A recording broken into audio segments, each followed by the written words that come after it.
उत्तराखंड राज्य को ड्रग्स मुक्त बनाया जाएगा। तो सीएम पुष्कर सिंह धामी ने एक्स पर पोस्ट किया, उत्तराखंड को ड्रग्स मुक्त बनाने का संकल्प लिया गया है। तो धरातल पर सकारात्मक प्रभाव भी नजर आ रहा है, ऐसा सीएम पुष्कर सिंह धामी का कहना है। बड़ी खबर आपको बता रहे हैं।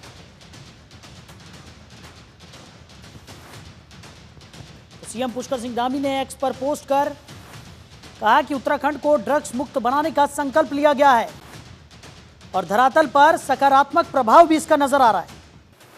तो उत्तराखंड को ड्रग्स मुक्त बनाने का संकल्प लिया गया है, तो जल्द ही उत्तराखंड राज्य को ड्रग्स मुक्त बना दिया जाएगा। और इस बाबत सीएम पुष्कर सिंह धामी ने एक्स पर पोस्ट भी किया, जिसमें उन्होंने कहा कि उत्तराखंड को ड्रग्स मुक्त बनाने का संकल्प ले लिया गया है और धरातल पर इसका सकारात्मक प्रभाव भी नजर आ रहा है।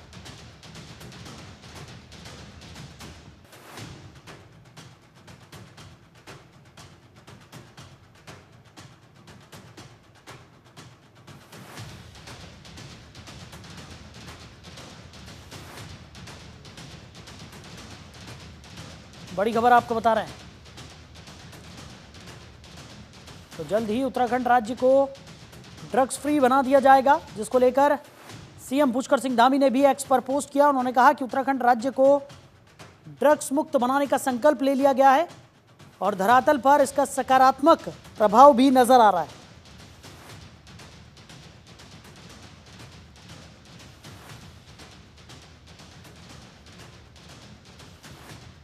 बड़ी खबर आपको बता रहे हैं। तो उत्तराखंड राज्य को ड्रग्स मुक्त किया जाएगा, जिसको लेकर धामी सरकार ने संकल्प ले लिया है। उधर एम्स से रिटायर हुए डॉक्टर जीवन तितियाल, और आपको बता दें कि सीएम पुष्कर सिंह धामी ने उन्हें बधाई दी। तो सीएम धामी ने फोन कर उन्हें बधाई दी। नेत्र रोग विशेषज्ञ के रूप में विशेष भूमिका उन्होंने निभाई है, तो स्वास्थ्य सेवाओं को नई दिशा देने में भी बड़ी भूमिका उनकी रही, जिसको लेकर अब सीएम पुष्कर सिंह धामी ने उनके रिटायरमेंट पर उन्हें बधाई दी। तो सीएम पुष्कर सिंह धामी ने उन्हें फ़ोन किया और बधाई दी। तो नेत्र रोग विशेषज्ञ के रूप में विशेष भूमिका उन्होंने अपने कार्यकाल में निभाई, स्वास्थ्य सेवाओं को नई दिशा देने में भी बड़ी भूमिका निभाते हुए डॉक्टर जीवन तितियाल नजर आए। तो एम्स से डॉक्टर जीवन तितियाल रिटायर हो गए, जिसके बाद सीएम पुष्कर सिंह धामी ने उन्हें फ़ोन किया और रिटायरमेंट पर शुभकामनाएं और बधाई दी।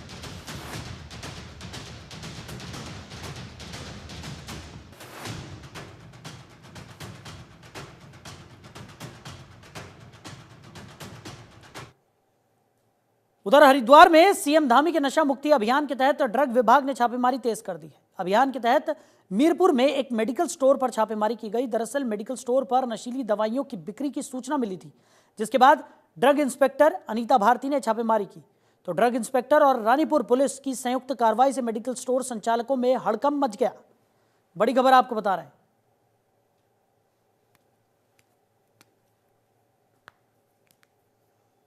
तो हरिद्वार में मेडिकल स्टोर पर ड्रग इंस्पेक्टर ने यह रेड की है। तो ड्रग इंस्पेक्टर अनीता भारती ने मेडिकल स्टोर पर जाकर रेड की, जिससे कि मेडिकल स्टोर संचालकों में हड़कंप मच गया।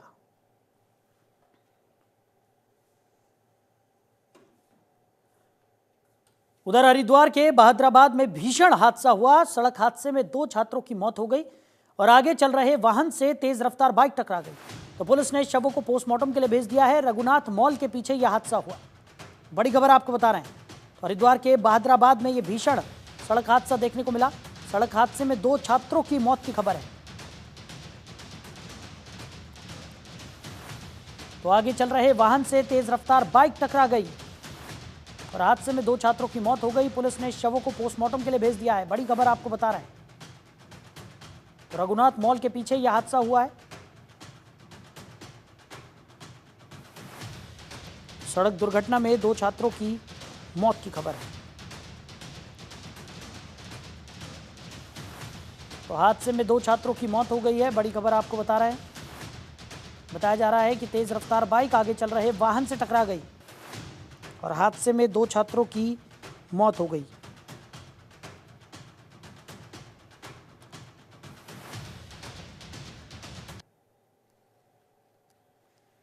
तो बहादुराबाद में सड़क दुर्घटना हुई, तेज रफ्तार बाइक आगे चल रहे वाहन से टकरा गई। हादसे में 2 छात्रों की मौत की खबर है। पुलिस ने शवों को कब्जे में लेकर पोस्टमार्टम के लिए भेज दिया है। खबर पर ज्यादा जानकारी के साथ हमारे सहयोगी संजय पुंडीर हमारे साथ जुड़ गए। संजय, क्या कुछ निकलकर सामने आ रहा है? एक बड़ा सड़क हादसा यहां पर देखने को मिला जिसमें 2 छात्रों की मौत की खबर है। देखिए साहिल, हरिद्वार के बहादुराबाद थाना क्षेत्र का मामला है, जहां पर एक भीषण सड़क हादसा हो गया। हालांकि देर शाम की घटना है, जहां पर 2 छात्र अपने घर लौट रहे थे। इस दौरान बहादुराबाद थाना क्षेत्र के रघुनाथ मॉल के पास आने के बाद वो एक वाहन से टकरा गए, जिससे कहीं ना कहीं उनका डिसबैलेंस हो गया और वो नीचे गिर गए। जिसके बाद कहीं ना कहीं जो दूसरा वाहन आ रहा था वो कहीं ना कहीं हादसे का शिकार ये दोनों छात्र हो गए। यानी कह सकते हैं कि सड़क सुरक्षा को लेकर तमाम जो वायदे पुलिस महकमा कर रहा है, जिला प्रशासन कर रहा है, वो कहीं ना कहीं खोखले नजर आ रहे हैं। हालांकि घना कोहरा होने के चलते प्रशासन और जिला प्रशासन लगातार ही तमाम जागरूकता अभियान चला रहा है और लोगों से कह रहा है कि आप बेवजह घरों से बाहर ना निकले। जी साहिल। संजय, जिस तरीके से यह हादसा हुआ है और पुलिस ने प्रथम दृष्टया क्या कुछ बताया इस हादसे के बारे में, और जिस तरीके से बताया जा रहा है कि बाइक काफ़ी तेज़ रफ्तार में थी और नियंत्रण खोने की वजह से वो सामने वाले वाहन से टकरा गई, तो क्या कुछ साहिल, लगातार ही सुबह हो या शाम हो घना कोहरा कहीं ना कहीं हरिद्वार में छा जाता है, जिसके कारण कहीं ना कहीं लोग को एक जागरूकता अभियान भी चलाया जा रहा है। लेकिन जिस तरह से ये हादसा हुआ है, दर्दनाक हादसा है, और दोनों ही छात्र पढ़ने वाले स्टूडेंट थे जो बहादुराबाद रहते थे। इसको लेकर अब पुलिस प्रशासन हर पहलुओं पर जांच कर रहा है और जो तेज रफ्तार वाहन था वो भी कहीं ना कहीं फरार हो गया, उसको भी पकड़ने की कोशिश की जा रही है। जी चलिए संजय, हमारे साथ जुड़ने के लिए, इस तमाम जानकारी के लिए आपका बहुत शुक्रिया। उधर हरिद्वार पुलिस ने कार्रवाई करते हुए अपहरण के मामले में चंद घंटों में ही आरोपी समीर सिद्दीकी को गिरफ्तार कर लिया। पुलिस ने कार्रवाई करते हुए नाबालिग बच्ची को बरामद किया है और आरोपी को गिरफ्तार कर लिया है। जानकारी के मुताबिक आरोपी सलेमपुर में शटरिंग का काम करता है। पुलिस ने आरोपी के खिलाफ पॉक्सो एक्ट समेत अन्य धाराओं में मामला दर्ज कर लिया है। तो आरोपी समीर सिद्दीकी को पुलिस ने गिरफ्तार कर लिया है। तो नाबालिग के अपहरण का यह पूरा मामला है, तो पॉक्सो एक्ट समेत अन्य धाराओं में पुलिस ने केस दर्ज किया है। बड़ी खबर आपको बता रहे हैं। तो अपहरण मामले में बड़ी कार्रवाई पुलिस की तरफ से की गई। चंद घंटों में ही पुलिस ने मामले को सुलझाते हुए आरोपी को गिरफ्तार कर लिया है। उधर रुड़की में निकाय चुनाव को लेकर राजनीतिक दलों ने तैयारियां शुरू कर दी हैं। बीजेपी और कांग्रेस दोनों ही पार्टियां अपने अपने प्रत्याशियों के पक्ष में वोट देने की अपील कर रही हैं। रुड़की में मेयर पद पर 10 उम्मीदवारों ने नामांकन किया है, जिसमें निर्दलीय प्रत्याशी भी शामिल हैं। तो मेयर पद पर 10 उम्मीदवार मैदान में हैं। एक दूसरे को कड़ी टक्कर देने के लिए उम्मीदवार जी तोड़ मेहनत करते हुए दिखाई दे रहे हैं। तो कांग्रेस और बीजेपी अपने अपने प्रत्याशियों के पक्ष में वोट करने की अपील लोगों से करते हुए नजर आ रही है। ऐसे में जनता के पास जाया जा रहा है। जनता के समर्थन जुटाने की पुरजोर कोशिश यहां पर प्रत्याशियों की तरफ से की जा रही है। वहीं निर्दलीय प्रत्याशी भी मैदान में हैं और लगातार कोशिशों में जुटे हुए हैं।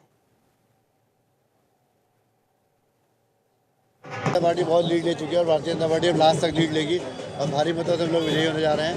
भारतीय जनता पार्टी का मेयर बनेगा, ये रुड़की की जनता निश्चित कर चुकी है और इतिहास ही बदलेगा और बिछक भी टूटेगा।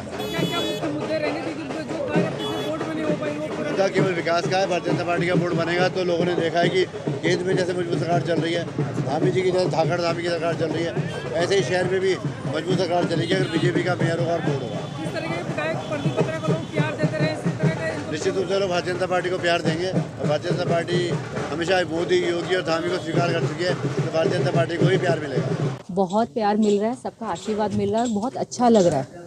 और मैं कहूँगी कि रुड़की को ज़रूरत है विकास की। सब जगह मैं देखिए जल भराव में तो कह के थक ली हूँ कि इतना प्रॉब्लम है, लोग इतने परेशान हैं, आज तक ये कार्य क्यों नहीं हुआ। अगर कुछ वार्डों में भी होता ना तो ये तो काम धीरे धीरे ख़त्म होता, लेकिन किसी भी वार्ड में नहीं हो पाया आज तक। तो इसके लिए कार्य करने पड़ेंगे। सुलानीपुरम में भी यही समस्या है मेन। एक इनको गेट की समस्या है कि एक ही गेट है, उसकी वजह से ट्रैफिक जैम हो जाता है, आराम से निकला नहीं जाता, बच्चों को आने जाने में प्रॉब्लम होती है, बसें आती हैं तो उन्हें ये वेट करना पड़ता है, बच्चों का और टाइम वेस्ट होता है। तो मैं कहूँगी समस्या का समाधान करना बहुत ज़रूरी है। अब आने वाले वक्त में विकास चाहिए हमें।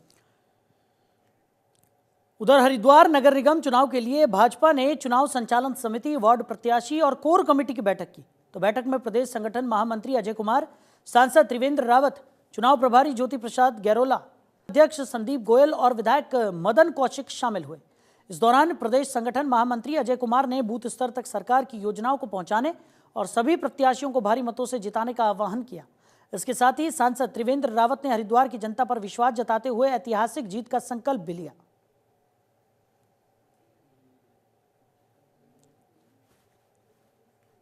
तो नगर निगम चुनाव के मद्देनजर भारतीय जनता पार्टी लगातार प्रयासों में जुटी हुई है। मंथन किया जा रहा है। बीजेपी ने अहम बैठकें यहां पर की और जनता पर भरोसा जताते हुए भारी बहुमत से जीत का संकल्प भी यहां पर भारतीय जनता पार्टी की तरफ से लिया गया। तो अधिकारियों को जरूरी निर्देश यहां पर दिए गए। चुनाव के मद्देनजर तमाम कार्यकर्ताओं से अपील की गई कि वो जनता के बीच जाएं, जनता से जुड़ाव को और ज्यादा मजबूत यहां पर किया जाए।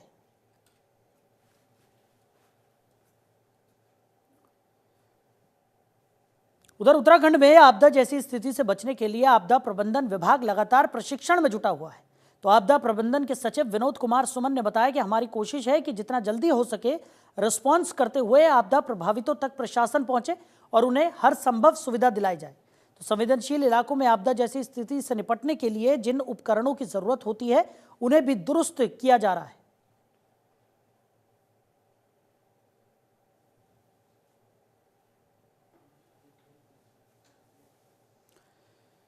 तो आपदा प्रबंधन विभाग पूरी तरह से अलर्ट मोड पर नजर आ रहा है और आपदा से हो रहे नुकसान को कम से कम किया जाए, इसको लेकर प्रबंधन लगातार प्रयासों में जुटा हुआ है। आपदा जैसी स्थिति में बेहतर से बेहतर आपदा प्रभावितों को सुविधाएं यहां पर मुहैया कराई जा सकें, इसको लेकर तमाम कदम यहां पर उठाए जा रहे हैं। साथ ही साथ आपदा प्रबंधन के जो उपकरण हैं उनको भी दुरुस्त यहां पर किया जा रहा है। हम लोग प्रशिक्षण पे जोर दे रहे हैं। इन हाउस अपने लोगों को प्रशिक्षण प्रदान करने का काम कर रहे हैं। साथ साथ जो हमारे स्टेक होल्डर्स को भी हम प्रशिक्षण का कार्य कर रहे हैं। आपदा में जितनी अधिक जानकारी हमारे पास होगी उतना अधिक बचाव करना संभव हो सकेगा हमारे लिए, उस दिशा में काम कर रहे हैं। इसके अलावा जहाँ जहाँ हमें सेंसर लगाए जाने हैं उसके लिए काम कर रहे हैं। जहाँ जहाँ उपकरण हमारे लगे हैं उनको हम देख रेख कर रहे हैं कि उपकरण में अगर कोई खराबी है, कोई गड़बड़ी है, उसको ठीक कर रहे हैं। हमारा प्रयास है कि जितने अच्छे उपकरण हमारे काम करते रहेंगे, जितने अच्छे हमारे लोगों को ट्रेनिंग रहेगी और जब आपदा आती है तो किस तरह से हमें अलर्ट रहना है, किस तरह से अलर्ट करना है ताकि हम समय रहते लोगों को बचा सकें। और अर्ली वार्निंग सिस्टम हमारा अपना जोर दे रहे हैं, उसके माध्यम से हम ये अनुमान लगा पाएंगे कि इस समय ये आपदा आने वाली है। तो अगर सही समय से जानकारी हमको मिल जाए तो मैं समझता हूँ कि बहुत आसानी से हम आपदा के प्रभाव को कम कर पाएंगे। इससे जो नुकसान होता है उसको कम कर पाएंगे और लोगों को सुरक्षित कर पाएंगे। इस दिशा में काम कर रहे हैं। उधर हरिद्वार में सोशल मीडिया पर लाइक और फॉलोअर बढ़ाने के लिए बाइक से स्टंट कर हवाबाजी करना एक युवक को भारी पड़ गया। बाइक की वीडियो वायरल होने के बाद पुलिस ने नगर कोतवाली के रहने वाले युवक को उसकी बाइक के साथ धर दबोचा और उसका तगड़ा चालान भी काट दिया। इतना ही नहीं, पुलिस ने तुषार नाम के युवक का बाइक स्टंट वाला इंस्टाग्राम अकाउंट भी डिलीट करवा दिया है। वहीं पुलिस ने स्टंटबाज युवक का माफी मांगते हुए और लोगों से ट्रैफिक नियमों का पालन करने की अपील करते हुए वीडियो भी जारी किया है।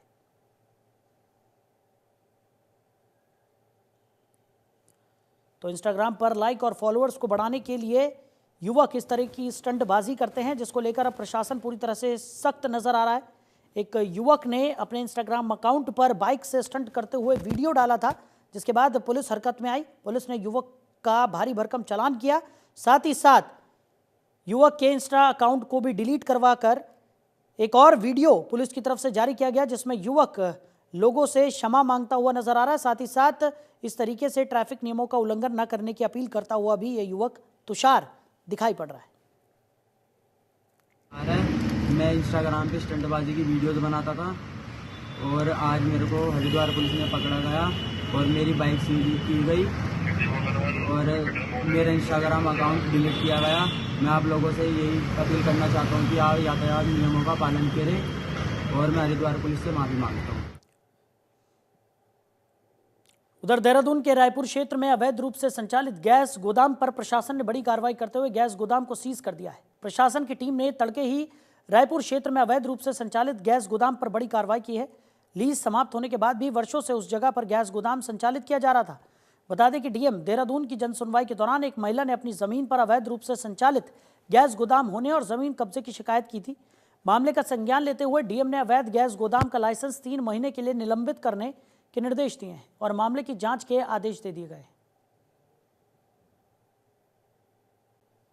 इसमें देखिए मामला ये है कि एक महिला है, वृद्ध महिला, लगभग 80 वर्षीय महिला लीलावती, वो हमारे पास जनता दरबार में एक शिकायत लेकर आई थी कि उनकी जो विधिक भूमि है उस पर किसी व्यक्ति ने एक अवैध रूप से गैस गोदाम बना दिया है। इस पूरे मामले की हमने जांच की और जांच में ये पाया गया है कि एक व्यक्ति जो है लोकेश उनियाल नाम से, वो एक बिना किसी अवैध भूमि स्वामित्व के इस महिला की भूमि पर एक गैस गोदाम चला रहे थे। उसमें हमने अपनी टीम से भी पूरी आख्या ली और उसके बाद जो विस्फोटक नियंत्रक हैं उनके ऑफिस से भी इसमें आख्या ली गई और पूरे मामले की जांच करने पर ये बात की पुष्टि हुई थी और इसीलिए हमने वो गैस गोदाम बंद करा दिया है। तो वहीं देहरादून में प्रशासन के निर्देश पर मदरसों की जांच शुरू कर दी गई है। इसके लिए डीएम सविन बंसल ने तहसील स्तर पर कमेटियों का गठन किया है। ये कमेटियां एसडीएम की अगुवाई में जांच कर डीएम को रिपोर्ट सौंपेंगी। डीएम का कहना है कि सभी एसडीएम, जिला अल्पसंख्यक कल्याण अधिकारी एवं शिक्षा विभाग से समन्वय बनाकर मदरसों का सर्वे करेंगे और रिपोर्ट देंगे।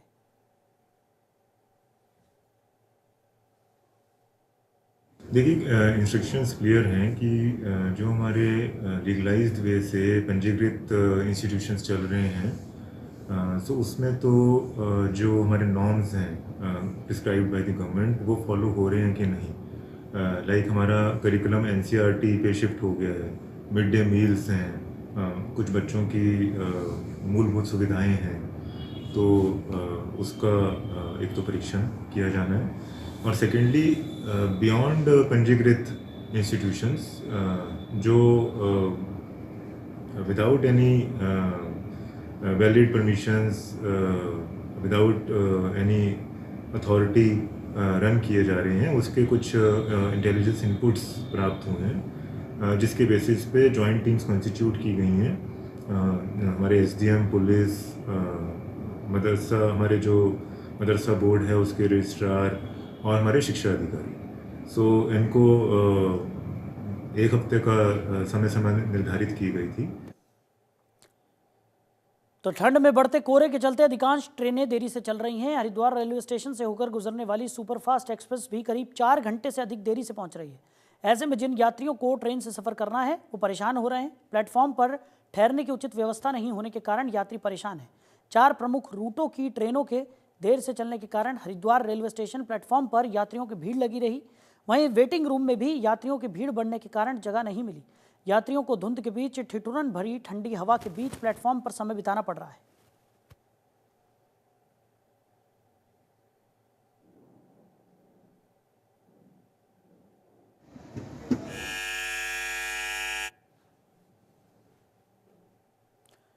उधर देहरादून में ग्लेशियर झीलों का व्यापक सर्वे होगा, जिसके लिए विभिन्न शोध संस्थान एक साथ मिलकर काम करेंगे। इसके लिए यूएसडीएमए वैज्ञानिकों को जरूरी मदद भी करेगा। इस पूरे मामले को लेकर सचिव आपदा प्रबंधन विनोद कुमार सुमन की अध्यक्षता में बैठक हुई और विचार विमर्श हुआ। जानकारी के मुताबिक इसके लिए राज्य में 13 ग्लेशियर और झीलें चिन्हित की गई हैं।